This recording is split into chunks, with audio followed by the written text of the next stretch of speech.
சொல்லுங்கள் sir. Excuse me, காண்டம் கொடுங்க. காண்டம்?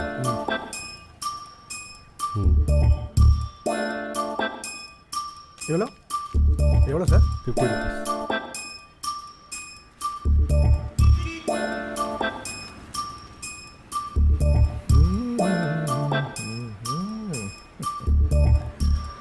Thank you sir. Welcome sir.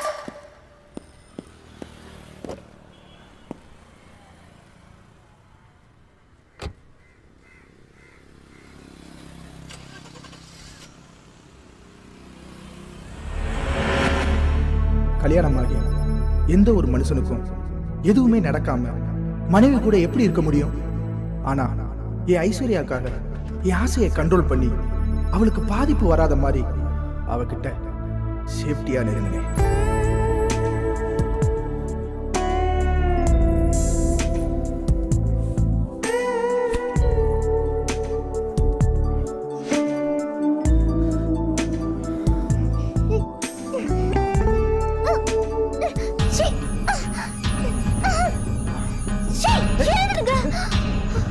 கொஞ்சம் கூட புரிஞ்சுக்காம மறுபடியும் ஏன் இப்படி டிஸ்டர்ப் பண்றீங்க? ஐஸ், உனக்கு எதுவும் அஃபெக்ட் இல்லை. நான் சேஃப்டியா தான் வந்திருக்கேன். இதனால உன் அழகு பாதிக்காது, கவலைப்படாத. அசிங்கமானதெல்லாம் யூஸ் பண்ணி வேண்டாம், விடுங்க. அதெல்லாம் ஒண்ணாகாது, நீ சைலண்டா இரு.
சார் இந்த அக்கௌண்ட்லாம் சரி பாருங்க. Good morning sir. Good morning. Congrats sir. போய் வேலையை பாரியா. சாரியா எவ்வளோ கோமா இருக்காரு? எனக்கு என்ன தெரியும் அங்கே என்ன நடந்ததோ. மேடம் எம்டி வந்துட்டார். சரி.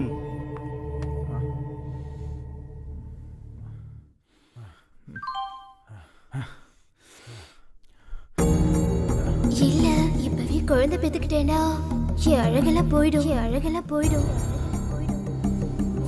அதெல்லாம் ஒண்ணாகாது, நீ சைலண்டா இரு.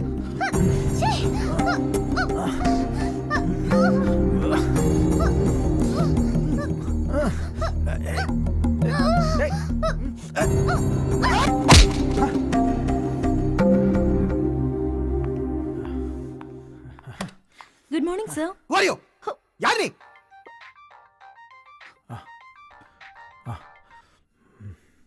Hello dot. கௌதம், நான் டாடி பேசுறப்பா. சொல்லுங்க டாடி. நீ ஹனிமூன் போனப்போ உனக்கு ஒரு செக்ரட்டரி நியமிச்சேன்ப்பா. ரொம்ப பிரில்லியண்டான கேர்ள்பா. நம்ம கம்பெனிக்கு ரொம்ப யூஸ்ஃபுல்லா இருப்பா. சுவேதான்னு பேரு. எம்காம் படிச்சிருக்கா. Okay daddy. உனக்கு நல்ல ஹெல்ப்ஃபுல்லா இருப்பாப்பா. ஹனிமூன்ல பிஸியா இருப்பேன்னு உனக்கு செக்ரட்டரி நியமிச்சேன். பாத்துக்கோ.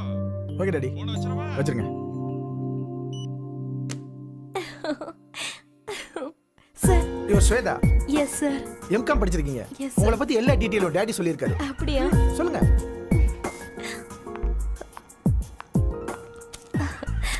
சார். Sorry sir.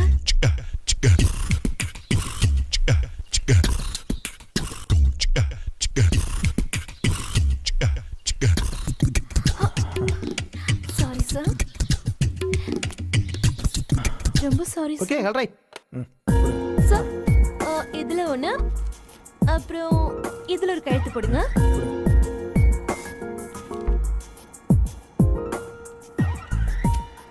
சார், நீங்க வெளியூர் போனதுக்கு அப்புறம் sales profit 1 crore sir. Wow, நீங்க வந்ததுக்கு அப்புறமா ஒவ்வொரு மனுஷனும் தப்பான சூழ்நிலையில தான் தவறான மனுஷனா மாறுறான். ஆபீஸ்ல டென்ஷனா இருந்தப்போ அன்னைக்கு தான் சுவேதாவை சந்திச்சேன். ஐஸ்வர்யா மேல இருந்த ஆசையெல்லாம் சுவேதா மேல மாறிச்சு.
எப்படி எனக்கு செட் ஆகலையோ அது மாதிரி தான் அந்த டிஃபனும்.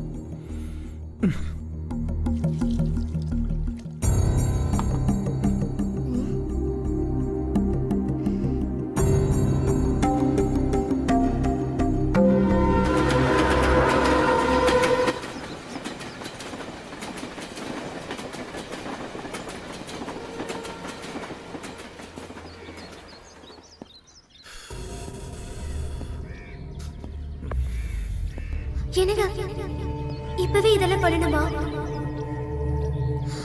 இல்ல இப்பவே குழந்தை பெத்துக்கிட்டேன்னா என் அழகெல்லாம் போயிடும். அதுவும் இல்லாம நான் ஃபேட்டா வேற ஆயிடுவேன். ஏன்னா என் ஃப்ரெண்ட்ஸுங்கெல்லாம் அப்படிதான் ஆயிட்டாங்க. அதனால இந்த விஷயத்தை கொஞ்சம் தள்ளி போடலாமா? ஐஸ்வர்யாவை இதுக்கு மேலேயும் கன்வின்ஸ் பண்ண முடியாம தவிச்சுக்கிட்டு இருந்தேன். அவ சொன்ன வார்த்தைகள் எல்லாம் மறக்க முடியாம மீண்டும் மீண்டும் என் ஞாபகத்துக்கு வந்துச்சு. நான் தான் சொல்றேன்ல, கொஞ்சம் புரிஞ்சுக்கோங்க. என்ன எவ்வளவு நேரமா எம்டி வரல? மீட்டிங் வர டைம் ஆயிடுச்சு.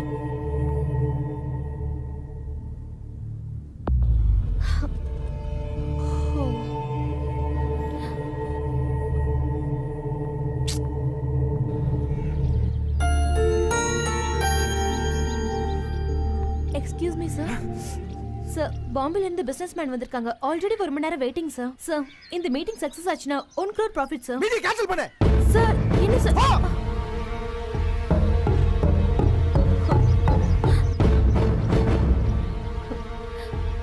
இந்த மீட்டிங்கை நீங்க தான் ஏற்பாடு பண்ணீங்க. இப்போ நீங்களே கேன்சல் பண்ண சொல்றீங்க.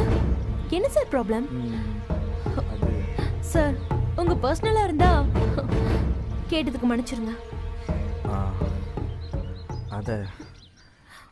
அதைத்தான் எப்படி உன்கிட்ட சொல்றதுன்னு.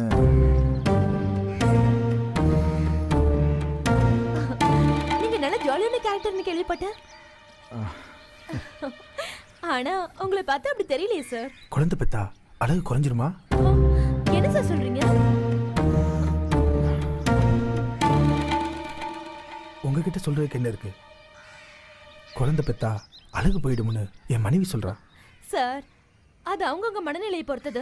இது பெரிய பிரச்சனையே இல்லை சார். ஒரு நல்ல சைக்காட்ரிக் டாக்டரை பாருங்க, உங்க ப்ராப்ளம் சால்வ் ஆயிடும். ஒரு பொண்ணோட மனசு இன்னொரு பொண்ணுக்கு தான் தெரியும்னு சொல்லுவாங்க.